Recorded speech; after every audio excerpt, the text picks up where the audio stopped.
හයි අද අපේ කොලේජ් එකේ ටිකක් විශේෂ දවසක්. මොකද කියනවා නම් අපේ ඇනිවර්සරි එක, ඒ කියන්නේ අපේ බ්‍රාන්ච් එක ඕපන් කරලා අවුරුද්දක්.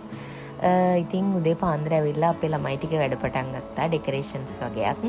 ඉතින් මම ඒක පොඩි වීඩියෝ එකක් ගත්තා. ළමයිගේ මූණ පෙන්වන්න බෑ. ඊට පස්සේ අපි ගියා මල් කඩන්න. මෙන්න මෙයාවත් හම්බ වුණා. එයා නම් මෙයාගේ බිත්තර ටික පරිස්සම් කරන ගමන් තමයි හිටියේ. එයාට ළඟටවත් යන්න බෑ අපිට.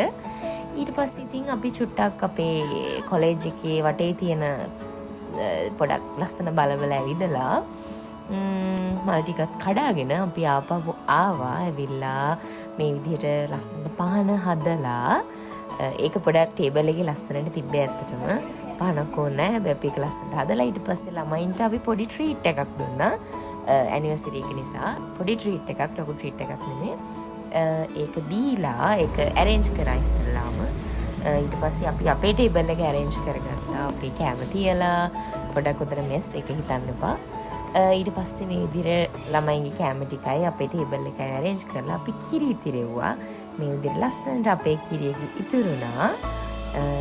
ඊට පස්සේ අපි අපේ ටේබල් එකේ තිබ්බ අර පහන පත්තු කරලා ඊට පස්සේ කේක් එක කපලා ඉතින් චුට්ටක් ලොකුට නෙමෙයි පොඩියට සෙලිබ්‍රේට් කරා. අපේ බ්‍රාන්ච් එක ඕපන් කරලා අපේ කොලේජ් එකේ අපේ බ්‍රාන්ච් එක ඕපන් කරලා අවුරුද්දක් වෙන නිසා ඊට පස්සේ කිරිබත් කාලා මේ වගේ ටිකක් පිස්සු වැඩකුත් කරලා